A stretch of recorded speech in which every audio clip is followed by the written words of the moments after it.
Yo. So, today I'm trying something new out. Alright? We're gonna try something new.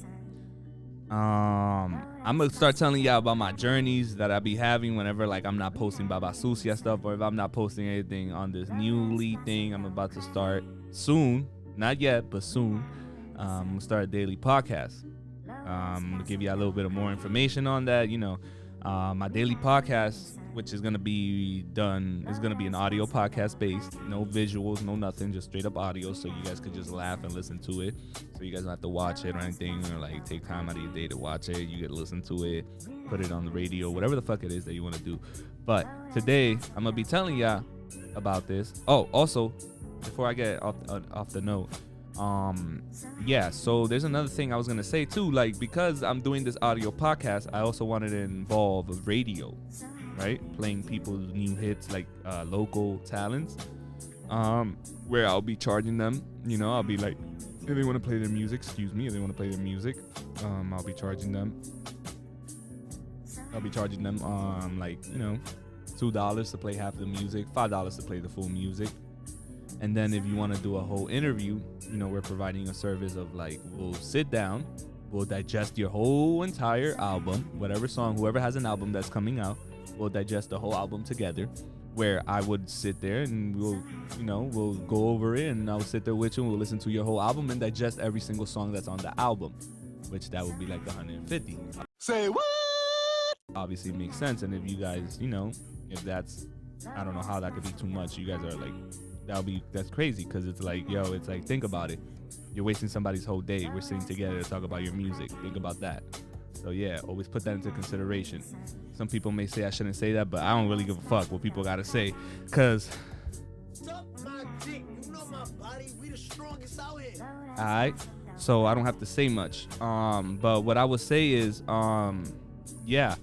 we're gonna get this popping. And for those who are interested in doing this, you know where to find me. You know where to find my IG. You hear my equipment. You hear how I sound. This shit sounds... Yes, exactly. But yeah, so let's get to the point. So now I'm about to start telling y'all about the stories about like me going to these concerts and stuff and like festivals. So I went to Summer Jam this summer, before the summer ended. And that shit was in the middle of a motherfucking hurricane. And these motherfuckers was...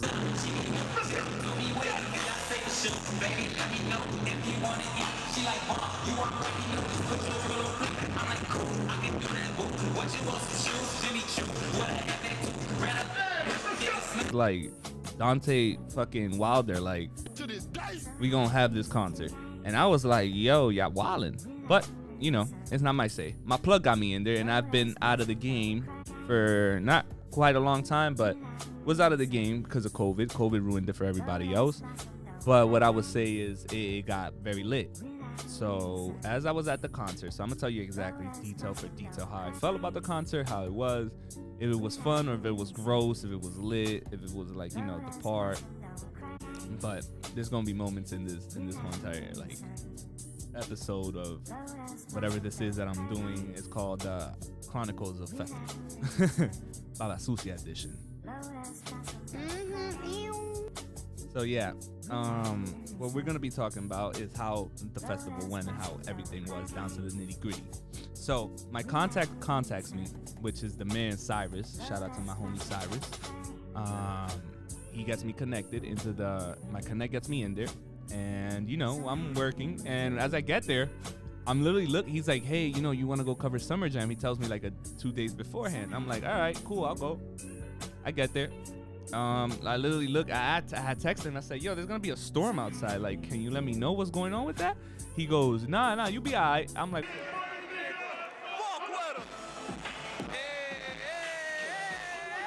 okay, cool, I'll be all right.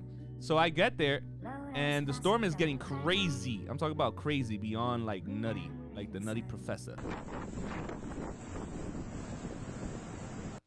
It was wild. Then it's crazy because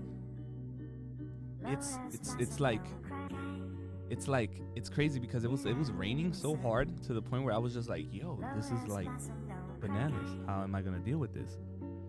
And as it's raining, I'm like looking and I'm like, yo, I hope my equipment stays intact. I walk into the security room. I felt stupid because I literally like drove. I took an Uber there, like a dickhead, instead of just driving. Because I was like, nah, man, I'm gonna just take an Uber because I want to pay for parking, which was dumb. I should have just paid for parking because at the end of the day, it was just a few bucks to pay for parking. I was just being cheap. So yeah, I get there and I took an Uber there. And then as I'm there, I'm like, God damn it, this motherfucking rain is looking ridiculous. If I would have brought my whip, I would have been able to leave the premises and go get me some fucking boots to put on so my ass won't be fucking soaked. But that's not the point. I get there. I walk in through security. Security makes me go through like around and around and around, like a fucking merry-go-round, around and around and around to get all this information. Right? They let me in. I go in through the back. They're like, yo, you don't belong here. I'm like literally looking at Ebrom in the morning, which he's a fucking cockface, you know?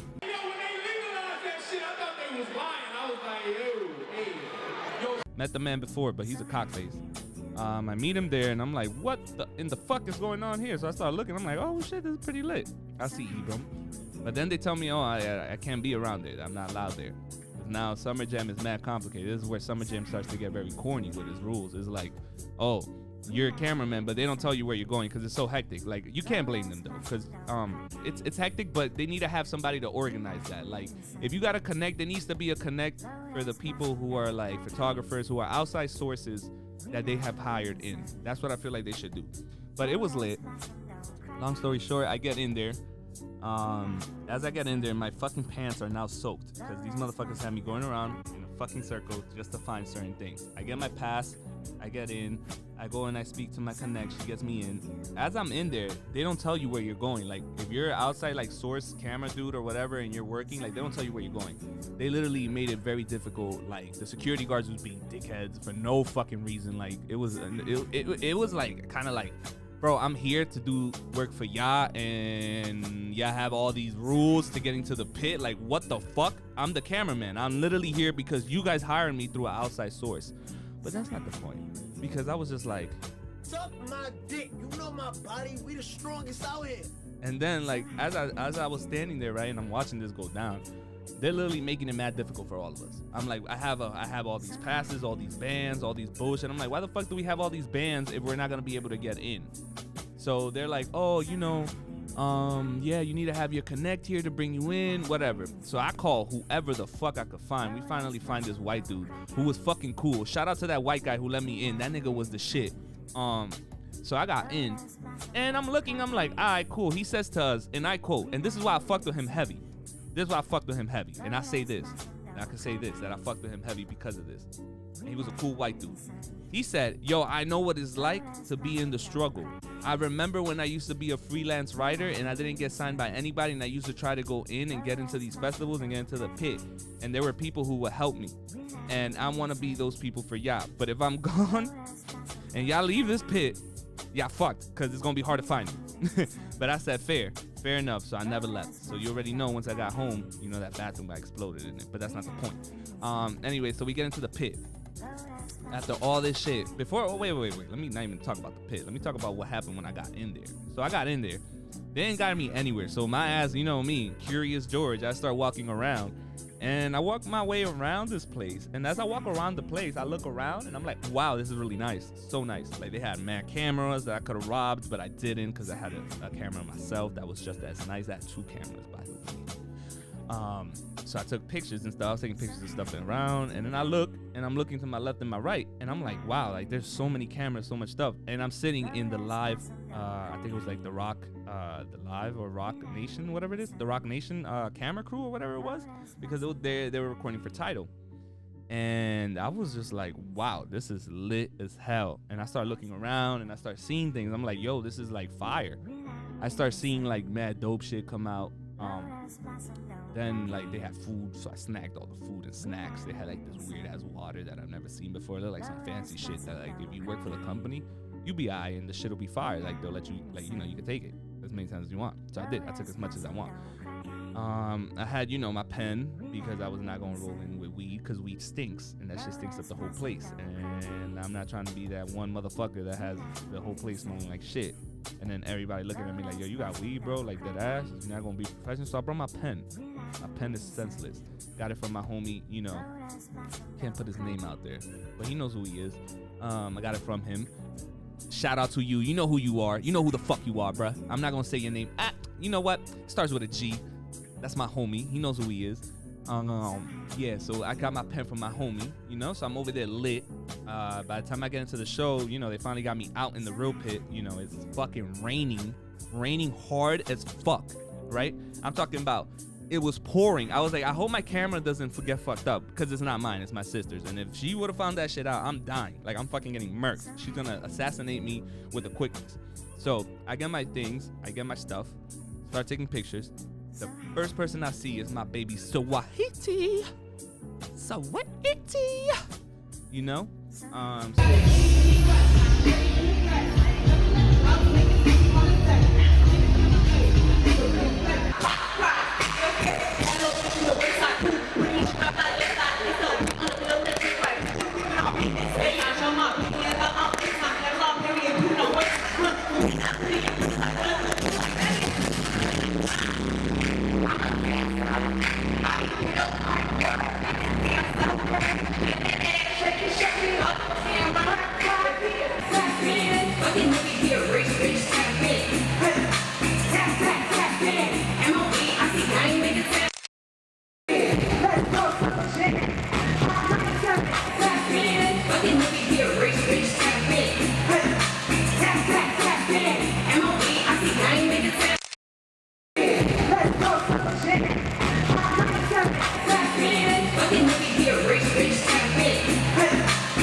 So I saw her and I was like, yeah. I was like, I'm about to start taking pictures of her. So I see her, I took pictures of her. And I'm like noticing, I'm like, wow, this is really fire. But one thing I could tell you though, from like the performers themselves, like some people are not really good performers. Like, I'll really keep it G with you. Like Sweetie, I don't see her lasting longer than like, the girl's beautiful, but what I would say is if I was her, I'll venture off into other things, because her career, I don't see her lasting very long. Some people are not great performers, and she's one of them. Like, I don't really think she's a good rapper like that neither. She's got a fan base because she's very pretty. I think it's because she's pretty and they could sell the shit out of her being pretty. I'm gonna get a lot of backlash for that, but that's just my hot take. So if y'all got a problem with that, y'all could really suck a little dick. But I'm being honest with you, like, it's really like that. The industry is really like that. So like, that girl, she's pretty and all, but we're keeping it G and we're keeping it funky, very funky. Shorty is not that good at being a rapper. Like, if I'm gonna keep it for real. But what I did like about the show was, like, she actually knows how to, like, you know, keep the women happy as hell, you know, keep them bumping and jumping. But one thing I'll tell you is she gets out of breath very quickly when she's rapping. So that's one thing I noticed. She's lucky, like, you know, they're obviously having music playing. She didn't have really much to do because every artist that was there, like, if you were to, like, peep, if you were at the concert and you were to peep to the left-hand side, right next to where the cameraman is at, there's a monitor telling them how long they have. So they were making songs, putting songs up and stuff, and like I think every artist had like 25 minutes to do every performance that they had, or I think it was 20 minutes they had to perform. Due to the storm, that shit is the reason why they had like 20 minutes to perform and do what they had to do. But the one thing I could tell you is it was so fucking fire, because one thing I'll tell you is that, like, I love the whole production side of that. Like, I was watching it and I was like, wow, this is so fire. I wish I was working here, like either recording or whatever. But yeah, it was fire. Then after that, I think it was like a few other people came out. It was the ones who stood out the most were the baby.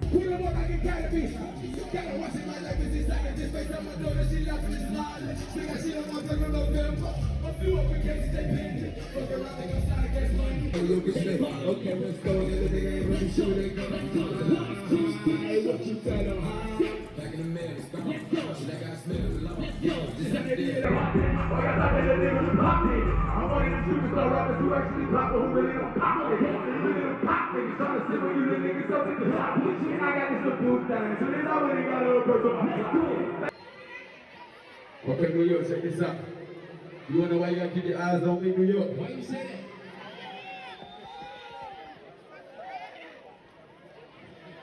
What you say, baby? Hold on. 'Cause I'm that nigga. If I see Summer Jam, y'all wanna know where I gotta keep your eyes on, baby? Let's let them know why. I need a babysitter. You know I ain't got no babysitter. Snap me off the grip, you know say I'm a babysitter.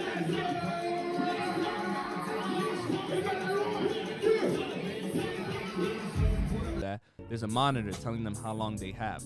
So they were making songs, putting songs up and stuff. And like I think every artist had like 25 minutes to do every performance that they had. Well, I think it was 20 minutes they had to perform. Due to the storm, that shit is the reason why they had like 20 minutes to perform and do what they had to do. But the one thing I could tell you is it was so fucking fire, because one thing I'll tell you is that like I love the whole production side of that. Like I was watching it and I was like, wow, this is so fire. I wish I was working here, like either recording or whatever. But yeah, it was fire. Then after that, I think it was like a few other people came out. It was the ones who stood out the most were the Baby, because the Baby came out and just tore that shit the fuck up. They literally canceled this man for 3 weeks and he didn't get paid for shit. And you know what's funny is that while I was there, you know, everybody, I feel like social media canceled him and everybody else was canceling him, right? I feel like when you get into the cancel culture, you only cancel through social media, I feel like. And whoever's in the entertainment business and the fans. Because, bro, I'll be honest with you, half of the LGBTQ community was out there screaming, bro, I wanna have your kids. I wanna have your fucking kids while he's performing. And screaming, I wanna have your fucking kids. And most of them were LGBTQ men. Screaming this shit. Gay men screaming, I love the baby. Gay black men and white and every other color that was there was screaming, I love the baby, right? So it goes to show you that when you're canceled, it's not really you're canceled. You're just canceled by society, because Elton John, Madonna, and all them decided to come out, you know, and start saying their piece, like everybody's been saying. But one thing I'll tell you is half of the LGBTQ community was out here screaming his fucking name and yelling like they love him. They still love him. Like, bro, I have homies who are LGBTQ and were like, yo, bro, they blew that shit out of proportion. Like, one of my homies was there. He was like, bro, he didn't even mean that. Because he was like, yo, I've been to clubs where they say that type of shit at the club. And everybody starts screaming. All right? So it's like, what the fuck? Now we gonna start canceling people, but when you're at the club, you're over here screaming this shit. You're like, yeah! But what? Is it double standard now? Okay. But that's not the point. He came out, performed, the shit was fire. He performed and killed it. I thought, you know, he would probably get booed, but he didn't. He got a lot of both of those two things, by females and males. One thing I'll tell you is CJ, he came out, right? CJ was dope and all. He brought out all my Dominicans, you know, patria, you know, he brought all them niggas out. But one thing I'll tell you is that when I was watching him, bro, what the fuck? He didn't have that many songs. He only had like a few songs. It was CJ and all his friends, and all his friends got to perform, and he only did like a few parts of his songs. And he looked like he was just lost as hell on stage. He needs stage management, stage guidance. He needs somebody to coordinate his ass. He looked too lost. He didn't know what the fuck was going on. He looked like a young bull out there that didn't know what the fuck he was doing. But I'll tell you this, the kid has a lot of potential and a lot of upstart to him. He brought out El Alfa, Farruko. Yeah. Come on. Hey. Turn up. Hands up. Hey.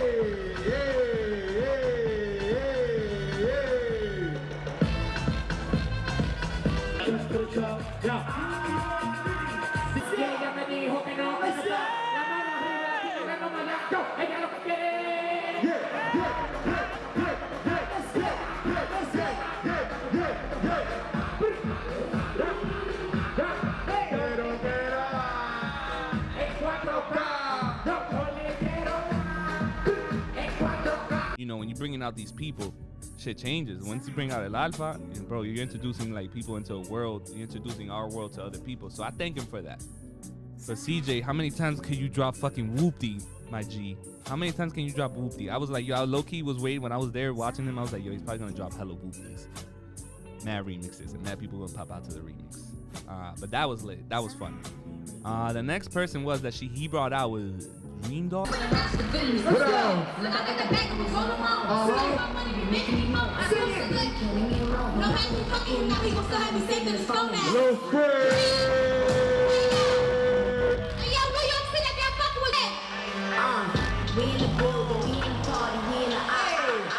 All I think her name is. Yo, she was in the middle of performing and she fell. I got that on camera. Don't worry, I'll put it in there so you guys can see it. So yeah, it was fire. Then after that, you know, we're over there watching. I'm watching the concert as it's going on, and it was phenomenal. Like, yo, I'll tell you this though, when they brought out the Rough Riders anthem and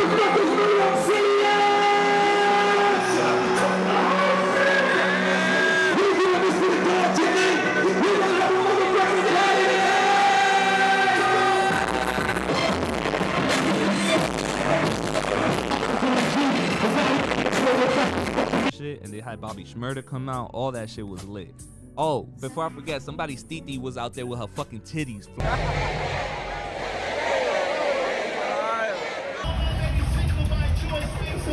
flying out.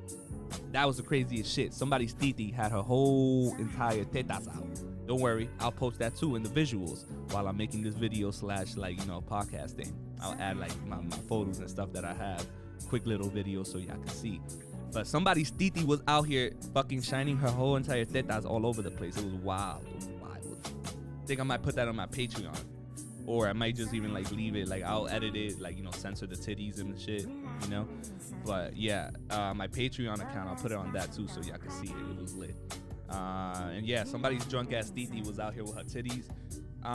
Then, you know, the festival went on. It was cold. I was hungry.